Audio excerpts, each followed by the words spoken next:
Shalom Aleichem, Malachi Yasharet, Malachi Elyon, Hay hay hay hay mi Melech, Malachi Amalachim, HaKadosh Baruch Hu.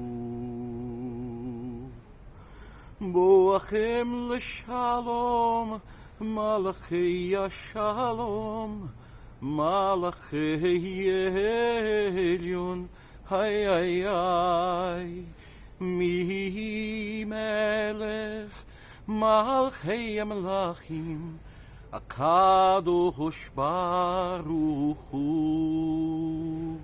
Barchuni l'shalom, Malachi Yashalom, Malachi Elyon, Hay hay hay hay, Mi Melech, Malachi Amalachim, HaKadosh Baruch Hu.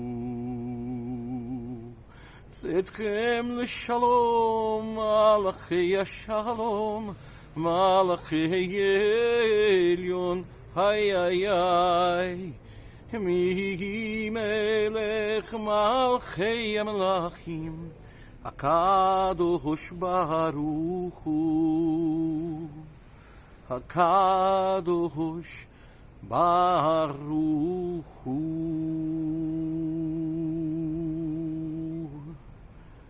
Possivelmente você conhece essa música, o Shalom Aleichem, que a paz esteja com vocês, que fala dos Malachi Shalom, dos anjos da paz. Afinal, essa é uma música que a gente canta logo antes de fazer o Kiddush no Kabbalat Shabbat. A gente termina o Kabbalat Shabbat, a recepção da noiva Shabbat, quando a gente fala boi kalá, que vem a noiva no Lechadodi. E logo depois da gente terminar o Kabbalat Shabbat, antes da gente ir para o Kiddush, a gente canta o Shalom Aleichem, invocando os anjos da paz. Olá a todos, olá a todas. Sabe que essa live de hoje não é exatamente uma live, né? Eu estou gravando, aliás, como vocês percebem, aqui já é noite, quando eu estou gravando isso aqui, direto de Santiago do Chile. E enfim, essa live pré-gravada vai ao ar amanhã, quarta-feira, 12h30, que é o horário que a gente costuma estudar o Zohar. E essa porção do Zohar, ela fala muita coisa interessante, mas eu queria destacar aqui um dos assuntos abordados pelos rabinos do Zohar, notadamente Rav Chaya, Rav Pinchas, nessa porção. Não que eles sejam os únicos, mas a gente vai se focar em algumas coisas que eles falam pra gente, ou que demonstram, como vocês vão ver no final desse vídeo.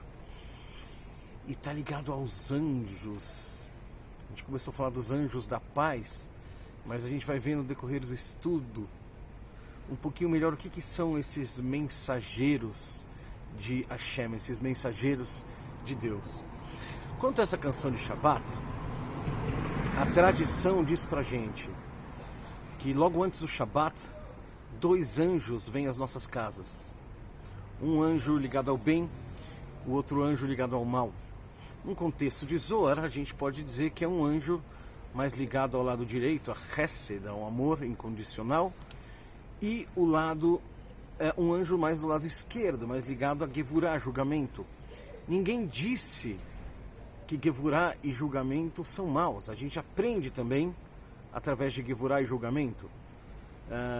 Se a sua mão não doesse quando você aproxima ela do fogo, talvez as crianças colocassem a mão no fogo sem perceber que está queimando. Então é imprescindível que haja uma dor na nossa mão quando a gente aproxima do fogo, assim a gente sabe que não é para colocar a mão no fogo.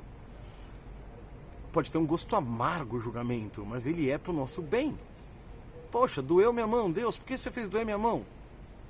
E Deus, na sua infinita sabedoria, ainda mais se a gente reclamar, fala, Deus, está doendo, por que você está fazendo isso? Na sua infinita sabedoria, Deus sabe que sem essa dor talvez a gente fizesse besteira. E às vezes a dor é uma maneira de dar rumo pra gente. Ah, então quer dizer que Deus está me castigando? Não, não é que Deus está castigando a gente. A gente está num processo aqui de aprendizado. Como lecabelo, como receber, Kabbalah, como receber mais Deus. Como ter mais consciência de Deus. Como cumprir o nosso papel de aproximar Deus a este mundo. Ou seja, se Deus é infinito e eterno, Ele está em quantidade limitada e a qualquer tempo disponível. O que muda é o que? A nossa capacidade de perceber, a nossa capacidade de receber e a nossa capacidade de expressar. Queria contextualizar um pouco mais cabalisticamente essa história de anjo do bem e anjo do mal.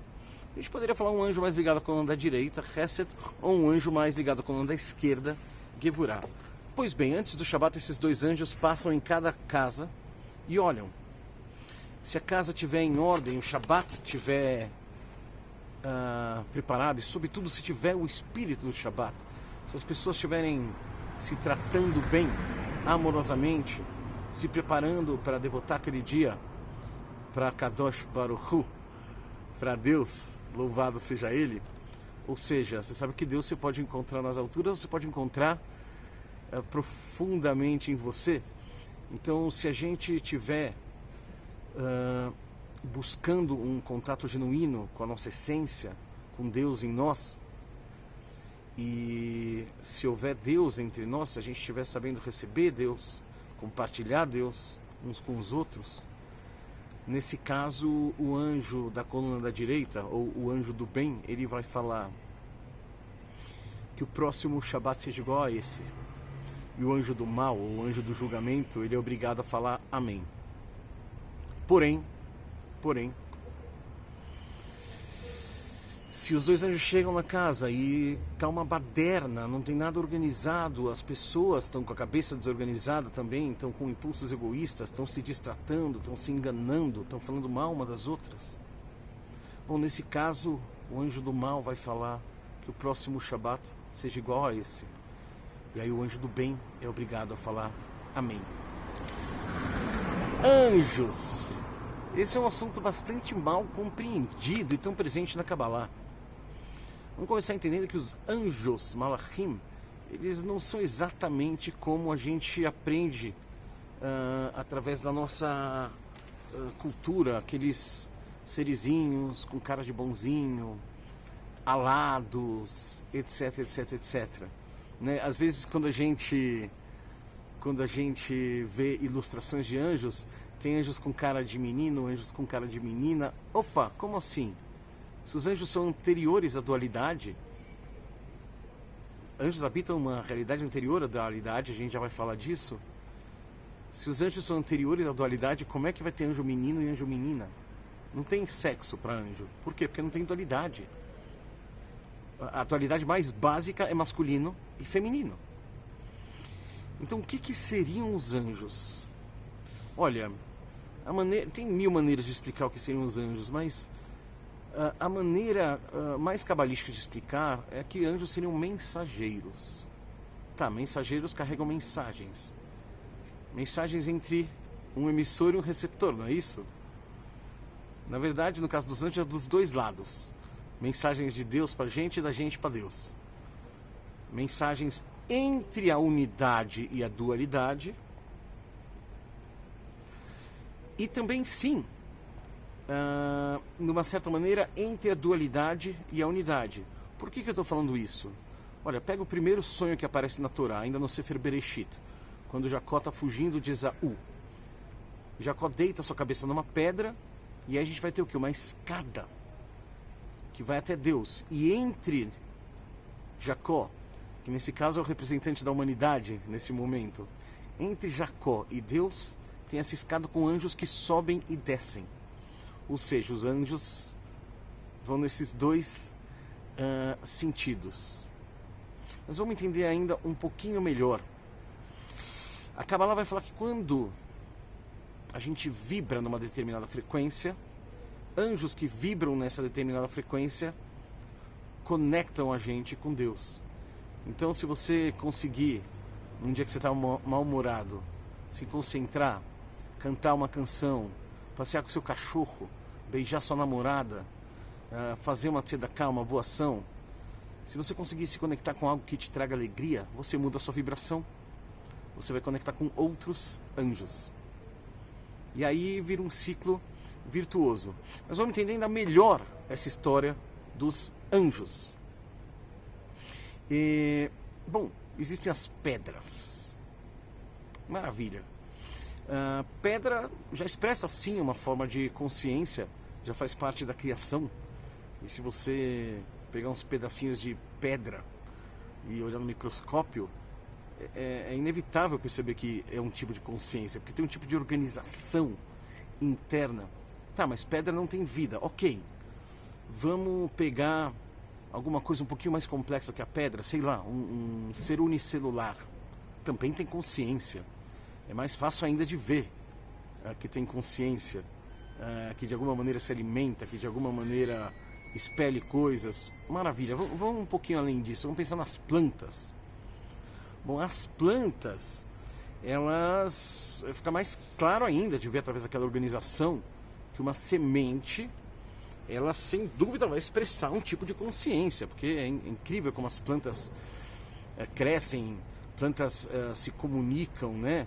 Muitas vezes através de raízes.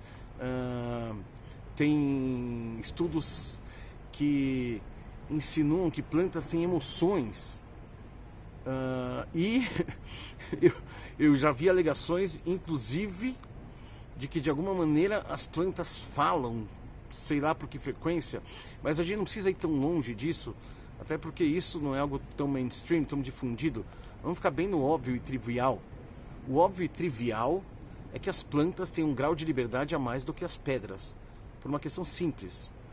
A pedra não sai rolando por vontade própria. Já a planta, ela cresce por se alimentar, por fazer fotossíntese, etc. E não precisa nem desses argumentos que eu estou dando. Basta você olhar para uma pedra, analisar uma pedra durante os meses, séculos, anos, etc. E fazer a mesma coisa com uma planta e você vai ver que a planta tem uma direcionalidade na sua vida, de crescer, de dar frutos, de se reproduzir. E a pedra não. E a pedra não. Bom, aí vem os animais. Bom, os animais também é meio trivial, né? Que eles têm um grau de consciência maior do que uma planta ou do que uma pedra. A gente pode ver pela interação com a gente, por exemplo. A gente pode interagir com uma pedra e mudá-la de lugar. Mas a pedra por si só não pode fazer isso. A gente pode também interagir com uma planta, mudar a planta de lugar, abraçar uma planta. Mas a planta, ela por si só vai crescer. Se a gente colocar na sombra alguns tipos de planta, não vão florescer. Se a gente colocar na sombra outros tipos de planta, vão dar frutos. Se a gente colocar no sol, alguns tipos de planta vão murchar. A gente percebe que é um organismo mais complexo do que o de uma pedra. É um grau de consciência mais profundo, um grau a mais que seja, ou alguns graus a mais de consciência do que uma pedra. Você deve estar se perguntando, e os anjos? Que a gente está falando, calma, a gente já vai chegar nos anjos. O interessante, e eu já fiz esse experimento, é que as plantas também respondem à nossa consciência de uma maneira muito interessante. Eu lembro uma professora de yoga, ela falou, gente, eu queria fazer uma experiência com relação à consciência com vocês. Eu vou colocar um algodãozinho molhado, aquela experiência que todo mundo fez na escola, ou praticamente todo mundo fez na escola, e vocês vão colocar um feijãozinho. Eu vou fazer isso em 2 potinhos. Nesse feijãozinho, todo mundo que entrar aqui para praticar yoga, eu quero que vocês falem, ei, feijãozinho, bom dia, cresça com saúde. E no outro, vocês simplesmente não façam nada. Eu não lembro quanto tempo durou esse experimento, mas eu cheguei a fazer algumas vezes isso. E de fato, o feijãozinho que a gente dava bom dia, de fato, ele cresceu muito mais e muito mais saudável. Eu na época era bem mais cético, né? Isso tem pelo menos uns 20 anos que a gente fez essa experiência. Eu fiquei muito impressionado, porque minha professora dificilmente ela, né, uma pessoa idônea, né, não ia enganar todo mundo. Ela falou que todo ano ela fazia essa experiência e todo ano dava esse resultado. Então isso já me deixou mais seguro, né, quanto à observação desse experimento, que não foi o acaso, não foi um grãozinho de feijão melhor que o outro, uma vez que ela falou que todo ano dava o mesmo resultado. E pela própria segurança com que ela falou que ela ia fazer esse experimento, e sabendo do resultado, eu já fiquei muito impressionado. Então, até uma planta interage com a nossa consciência de uma maneira diferente de uma pedra. Mas depois das plantas vem quem? Vem os animais. E no caso dos animais, aí não tem nem o que falar. Ó, eu vou só colocar um carregador aqui, deve dar uma tremidinha, mas seguimos firmes e forte. No caso dos animais, não tem nem o que falar, né? A interação dos animais com a nossa consciência, que às vezes você faz uma cara e o animal entende, mas se você corre em direção a um animal, ele sai correndo. A pedra não, a planta não. A liberdade da planta ela é só vertical. O animal ele corre para um lado para o outro, ele pula para cima, ele cava buraco, ele entra na toca. Não tem nem o que falar, né? Você vai para os mamíferos, então, a gente percebe, né, que os mamíferos são mais próximos da gente do que uma planta. Então, em termos de complexidade, em termos de graus de consciência, um animal tem muito mais graus de consciência do que uma planta ou uma pedra. Eu sei que tem cientistas que dizem que plantas têm emoções. Nossa, dá até vontade de que isso seja verdade. Possivelmente isso seja verdade. Mesmo assim, você percebe a emoção de um animal de uma maneira muito mais explícita do que a emoção de uma planta. Mesmo que ela realmente tenha essa emoção. Em suma, existem graus de consciência dentro da criação. Eu usei como exemplo a pedra, a planta, um animal, e você sabe qual seria o próximo nível de consciência depois do animal. O ser humano. Mas a gente já vai falar do ser humano. Porque até agora eu falei dos graus de consciência que estão dentro da dualidade. Pedra, gente, dando um exemplo, tá? Mas estamos falando do reino mineral, reino vegetal, reino animal, etc. A criação, tudo aquilo que se manifesta no tempo e no espaço. Eu já falo do ser humano, mas antes eu quero falar de quem está acima do ser humano. Os anjos. Os anjos estão numa realidade espiritual, não dual, acima do tempo e o espaço. Mais uma vez, sempre que a gente encavalar, vai falar de coisas que estão relacionadas à unidade ou aquilo que transcende a realidade material, a gente está falando numa linguagem de quem está inserido na realidade material. Qual seria o sentido de falar que os anjos estão acima de nós se eles estão além do tempo e do espaço? Esse conceito de acima, ele faz parte da linguagem do ser humano, não necessariamente da linguagem dos anjos. Quando a gente fala que os anjos sobem e descem a escada, isso é uma maneira de falar para que a gente consiga entender. Isso não necessariamente faz sentido. Aliás, quem disse que as coisas precisam fazer sentido no mundo espiritual? Pelo menos não sentido como a gente entende racionalmente aqui embaixo. Os anjos estão acima daquilo que a gente consegue entender pela razão. Bom, e aí acima dos anjos a gente vai ter várias descrições dentro da Kabbalah, de Deus, do céu, etc. Mas vamos falar basicamente que acima dos anjos existe Deus, o infinito. Ok. Pedra, planta, animal, ser humano, anjos, Deus. O ser humano tem um papel incrível.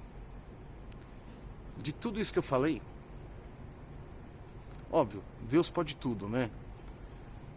Mas pensando na vida como a gente conhece, ou na manifestação da vida como a gente conhece, de todos esses graus que eu falei, o ser humano é o único que liga céu e terra. Porque pedra, planta e animal não tem transcendência. A consciência do animal não é que nem a consciência do ser humano. O animal nem sabe que ele é animal. O animal não pinta quadro porque quer se perpetuar depois de sua morte, né? O ser humano faz essas coisas. O Fernando Pessoa tem uma poesia bem interessante que eu vou estragar agora, porque eu não vou lembrar exatamente como é que é, mas ele fala algo como assim tipo, feliz eu? Não, eu não. Feliz é o meu gato, que nem sabe que ele é gato, né? E, claro, se você estudou Gênesis, quando a gente come do fruto da árvore do conhecimento do bem e do mal, a gente passa a saber que a gente é humano, a gente passa a ter consciência, a gente passa a conceituar, e junto com o conceito surge o preconceito, a gente começa a julgar, né, bem ou mal, a gente, de certa maneira, passa a se sentir desconectado da unidade e olhar as coisas em termos de dualidade. Então, pedra, planta, animal não transcende. Ser humano transcende. A gente consegue buscar aquilo que não é dual em nós. A gente consegue buscar transcendência em nós. A gente consegue habitar esses dois mundos. Ter saudade de casa, a unidade, e por isso tentar encontrar a eternidade no instante. Tentar buscar essa suspensão do tempo e do espaço, ainda que habitando fisicamente aqui na criação. Já os anjos estão lá, juntinho de Deus, uma alegria, um êxtase, um prazer que a gente desconhece, né? Mas anjo não faz nada, ele não age na matéria. Anjo não está agindo na dualidade, nós estamos agindo na dualidade. Então, entendendo um pouco sobre os anjos, a gente entende um pouco melhor sobre nós e, óbvio, sobre a realidade. Nós reunimos um corpo que compartilha a dualidade com as pedras, com as plantas e com os animais, e nós temos uma capacidade de transcendência com a unidade, e isso faz a gente compartilhar um mundo com os anjos. Somente os seres humanos fazem a ponte entre céu e terra, entre terra e céu. Os anjos estão na unidade, mas não na dualidade. A pedra, a planta e os animais estão na dualidade, mas não na unidade. Olha que coisa incrível. Sabendo disso, a gente pode desenvolver um pouquinho mais com relação ao que o Zohar vai nos ensinar nesse livro. Eu digo um livro porque está ligado a uma paraxá, mas é um livro, né? O Zohar, se você tiver uma fonte de tamanho razoável, ainda mais se você tiver comentários, cada paraxá vai ser um tomo, né? Vai ser um volume. Então, nesse volume de Shemini, os rabinos, eu acho que quem começa falando é o Rav Hia. Eu não necessariamente cito o que rabino fala qual coisa, mas basicamente sempre que eu falo o Zohar fala, significa os rabinos estão lá numa discussão, numa assembleia entre eles na Galileia, geralmente sobre a liderança do Rav Shimon Bar Yochai, e eu vou falando os comentários dos rabinos, mas eu não falo necessariamente qual rabino falou cada coisa. Às vezes eu dou uma comentada no final de hoje do estudo, eu vou falar de um comentário do Rav Pinchas, e aí eu vou citar o nome dele porque é uma história envolvendo o Rav Pinchas. Mas de maneira geral eu vou só simplesmente falando o Zohar fala. Aqui eu acho que é o Rav Hia falando, mas não tenho certeza também. Quase certeza que ele que fala isso, e se não me engano no capítulo 3. Mas eu optei por começar falando disso do capítulo 3, depois a gente vai ver os capítulos iniciais. Então o que o Zohar vai começar falando pra gente, na verdade começar não, porque vai ser no capítulo 3, é que Hashem, Deus, tem muitos mensageiros. E o que significa que Deus tem muitos mensageiros? Significa que Deus pode se comunicar com a gente das mais diversas maneiras. Os mensageiros podem ser pessoas, os mensageiros podem ser acontecimentos, podem ser animais, pode ser um insight que você tem, pode ser uma intuição. A gente tem que tomar um cuidado enorme para não começar a viajar na maionese e achar estou escutando Deus e simplesmente escutar a nossa razão, ou ficar viajando na maionese, não, porque Deus me disse. Quem disse que Deus te disse? Né? Quando a gente realmente aprende a escutar a intuição, a gente começa sim a escutar essa voz silenciosa, mas ela é absolutamente diferente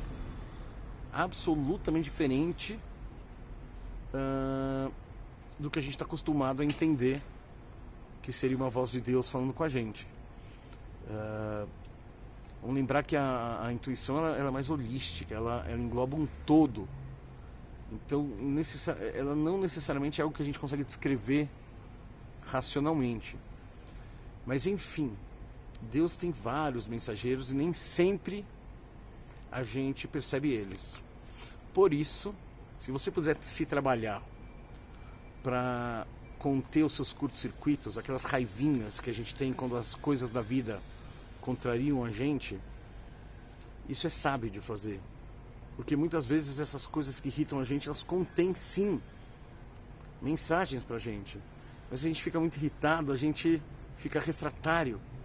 Não, isso não podia estar acontecendo. Olha a resposta que ele me deu. Eu sei, a gente quer paz, a gente quer justiça, a gente quer melhorar, a gente quer buscar um monte de coisa. Mas geralmente quando a gente fica muito irritado, muito raivoso, a gente fica sem escuta. Um cara que está com o dedo sendo puxado para trás, ele não tem disponibilidade para nada, ele só quer se ver livre daquela dor. Pode ter a mulher dos sonhos dele do lado dele dizendo: oi, benzinho, hoje sim eu decidi que eu quero namorar com você, que ele não vai conseguir escutar isso. Ele vai estar assim: larga meu dedo. Quando a gente fica muito irritado com alguma coisa, e essas coisas às vezes são banais, né? Um táxi que ia chegar quando a gente está atrasado, mas ele desmarcou e a gente fica indignado. Um troco que veio errado. Alguém que falou alguma coisa que a gente nem entendeu direito, mas ficou ofendido. Né? Quando a gente fica muito nessas discussões egóicas, especialmente quando a gente fica muito nervosinho, a gente perde escuta, né? Rav Nachman que fala, ele fala: aproxima 2 moedas dos seus olhos. O que você vê? 2 moedas. Agora afasta as 2 moedas dos seus olhos. O que você vê? Você vê 2 moedas, mas vê também... Epa! Que tal ficar quietinho aqui, ô... Você vê 2 moedas, mas você vê também o quê? O mundo. Você vê 2 moedas e vê o mundo também. Poxa vida, não tá querendo parar quieto aqui o... Agora ele parou. Tá louco o meu gimbal. Deixa eu ver se eu segurando na mão ele melhora. Então você vê as 2 moedas e vê o mundo também. Quando a gente fica muito obcecado por alguma coisa, quando a gente fica muito nervosinho, a gente fica vendo só... Olha, eu estou sinalizando pro gimbal, tá? Para ver se ele estabiliza. Estabiliza nada, acho que eu vou ter que fazer com o gimbal na mão. Tá bom. Gimbal, para quieto. Você deveria estar me ajudando. Você está me atrapalhando. Enfim. Deus tem vários mensageiros e a gente precisa aprender a reconhecer esses vários mensageiros. Uma primeira ótima maneira, acho que agora estabilizou. Não. Uma ótima maneira da gente aprender. Vamos ver se agora ele me segue. Me segue, gimbal. Uma ótima maneira da gente aprender a escutar Deus é a gente não ficar nervosinho por cada coisa que nos acontece.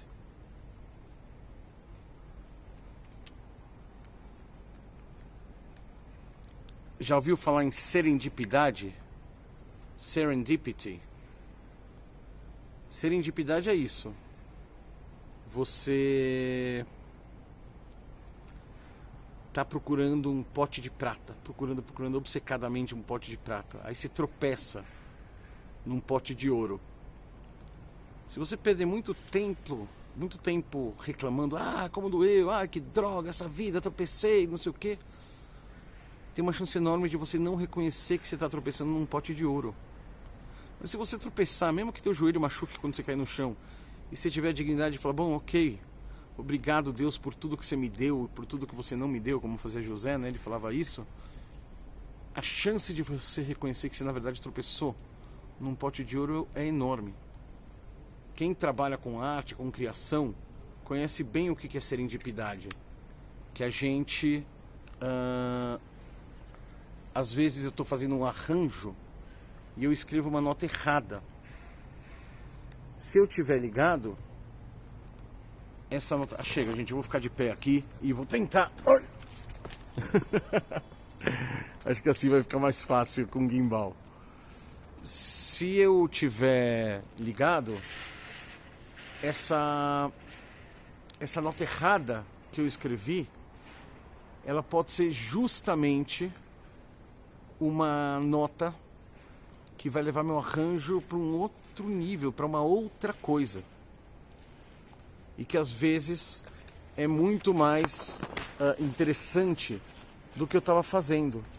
Então na arte, a gente vê que uma coisa muito comum é a gente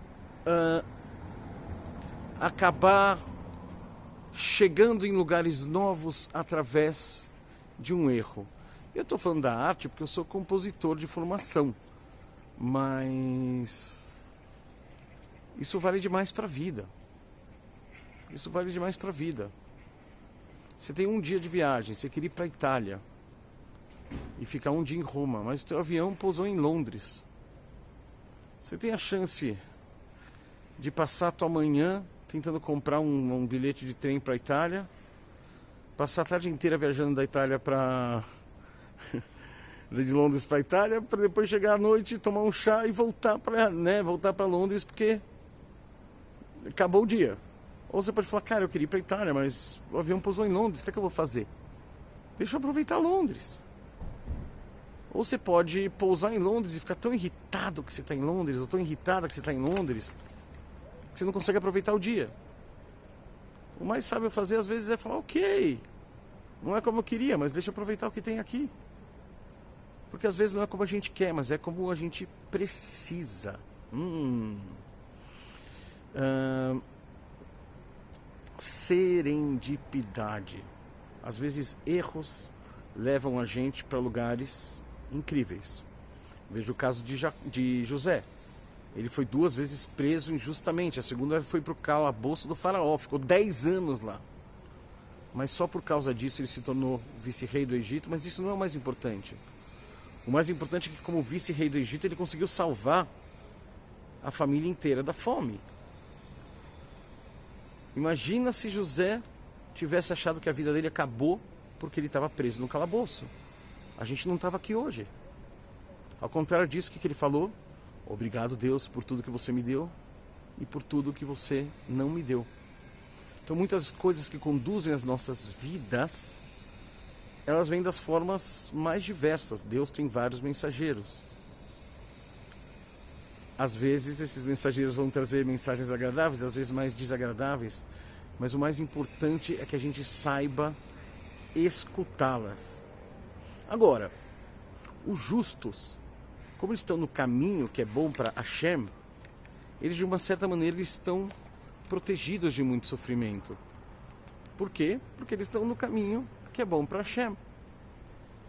Então eles não precisam ter tantas mensagens desagradáveis, eles não precisam de tanto julgamento, porque eles já são justos. Eles já chegaram lá em alguns aspectos da vida deles, então eles conseguem atravessar o seu dia a dia sem precisar de tanta correção. O julgamento, ele geralmente vem do lado